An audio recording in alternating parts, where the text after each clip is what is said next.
Анан Теңир Муса менен Аарунга мындай деди: "Бул жамааттан бөлүнгүлө, анткени мен буларды көз ачып жумгуча кыйратам."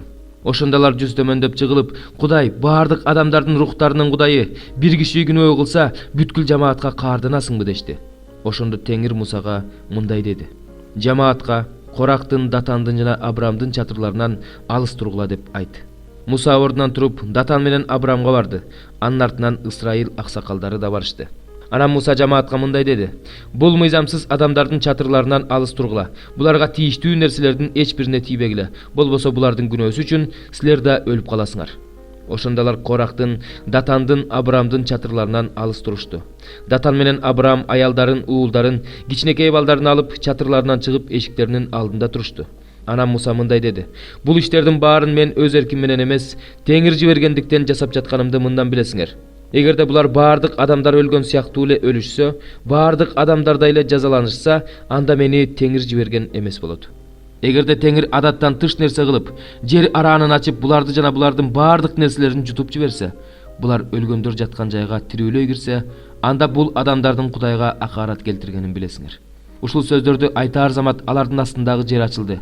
Жер араанын ачып, аларды үй жайы менен, Корактын баардык кишилерин мал мүлкү менен кошо жутту. Ошентип алар баардык мал мүлкү менен өлгөндөр жаткан жайга тирүүлөй киришти. Аларды жер басып калды. Ошентип алар жамаат арасынан жок болушту.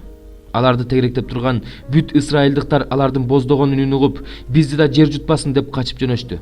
Анан Кудайдан от түшүп, жыпар жыттуу зат түтөтүлүүчү идиштерди алып келген 250 эркекти жалмап кетти.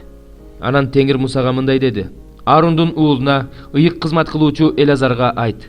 Ал өрттөнүп кеткендердин жыпар жыттуу зат түтөтүлүүчү идиштерин чогултуп алып, ичиндеги чогун сыртка төгүп салсын. Анткени алар ыйык болуп калды." Бул күнөөкөрлөрдүн жыпар жыттуу зат түтөтүлүүчү идиштерин курмандык чалынуучу жайды капташ үчүн каңылтыр кылып салгыла. Анткени алар жыпар жыттуу зат түтөтүлүүчү идиштерди Теңирдин алдына алып келишкендиктен, идиштер ыйыкталып калды. Бул Исраил уулдарына эскертүү болсун. Теңир Элазарга Муса аркылуу айткандай, ыйык кызмат кылуучу Элазар өрттөнүп кеткендердин жез идиштерин алды да курмандык чалынуучу жайды капташ үчүн каңылтыр кылып салды.